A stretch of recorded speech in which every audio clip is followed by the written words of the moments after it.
আসসালামু আলাইকুম। আশা করছি আমার প্রিয় সকল বন্ধুরা খুব ভালো আছেন। আলহামদুলিল্লাহ আমরাও ভালো আছি। তো চলে এলাম আপনাদের মাঝে নতুন করে আরও একটা ভিডিও নিয়ে।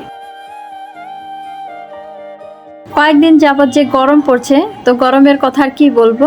তো সবাই তো আমরা এই গরম ভোগ করছি। তো গরমের দিন তো গরম পড়বে স্বাভাবিক। তো তার মাঝে আবার ভিডিও গুছিয়ে করা একটু কষ্টই হয়ে যায়। তো মোটামুটি এই যে সংসারে টুকটাক দু একটা কাজ করি আর আপনাদের সাথে তার কথাও বলি। তারপরে এই কাজ বা কথার মাঝে যদি কোনো একটি অংশ বা কথা ভালো লেগে যায় তাহলে প্লিজ একটা লাইক দিতে ভুলবেন না। আর আপনি যদি একদম আমার চ্যানেলে নতুন হয়ে থাকেন চাইলেই চ্যানেলটি সাবস্ক্রাইব করে নিয়ে আমার পাশে থেকে যেতে পারেন। আর এই পর্যন্ত যে সকল বন্ধুরা সাবস্ক্রাইব করে নিয়ে আমার পাশে আছেন তাদেরকে ধন্যবাদ দিয়ে ছোট করব না। তাদের জন্য আমার দোয়া ভালোবাসা ছাড়ার কিচ্ছু নেই।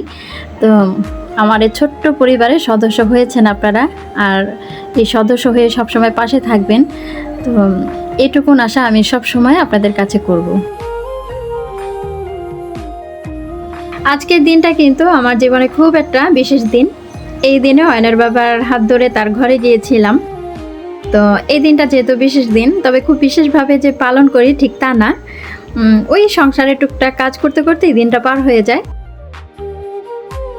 একটা মজার কথা বলি, অয়নের বাবাকে বিয়ের আগে কিন্তু আমি দেখি নাই, ও আমাকে দেখে নাই। আমাদের কিন্তু ফোনে কথা হতো, দীর্ঘদিন আমরা ফোনে কথা বলেছি।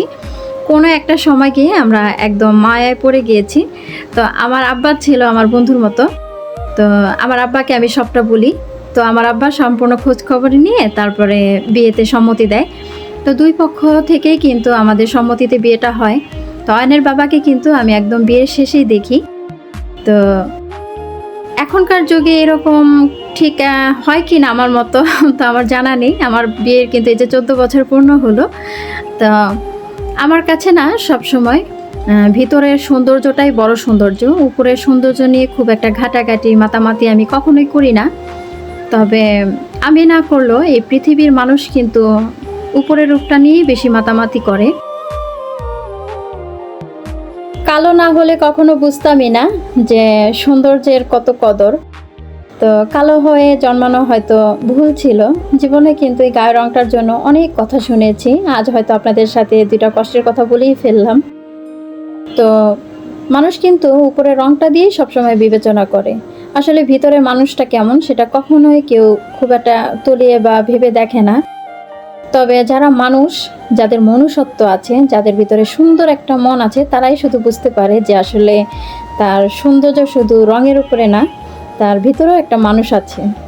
তো আমি কখনোই না ফর্সা মানুষকে খুব একটা পছন্দ করতাম না। ফর্সা হলে যে সুন্দর হয় ঠিক এমন না। তার গঠন, তার কথা, তার চরিত্র বিবেচনা সম্পূর্ণ দিক যদি সুন্দর হয় তখনই একটা মানুষ সুন্দর হয়।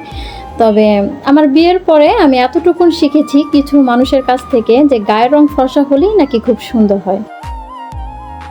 জীবনে অনেক কথা থাকে যেগুলো বলা হয় না, শুধু মনের ভিতরে কিন্তু গুমড়ে গুমড়ে খায়। তা তারই কিছু কথা আপনাদের সামনে আজ প্রকাশ করেই ফেললাম। তো এই যে বাইরে বের হব ইচ্ছে হচ্ছিল, তবে সেটা আর হলো না, প্রচুর গরম। তো রাইস রান্না করছি আর এই যে চিকেন ফ্রাই করব। আমি আর আমার বাচ্চারা বেশ ভালো খাই।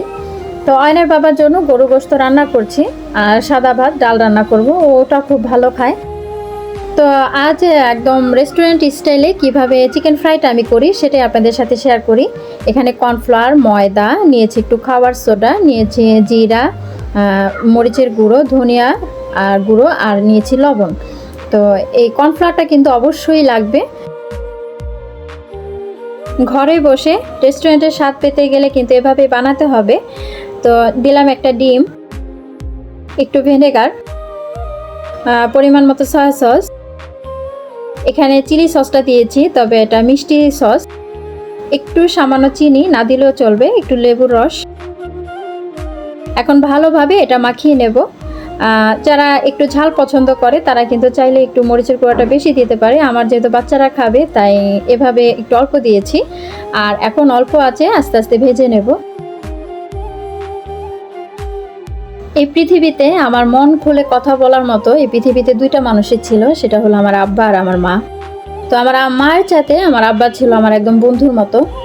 তো দিন শেষে আমার আব্বার কাছে সব কথা যদি খুলে না বলতে পারতাম তাহলে আমার যেন ঘুমই হতো না। তো আমার যখন বিয়ে হয়, তো বিয়ের পরপরই তো আমার 1 বছর পর আমার আব্বা মারা যায়।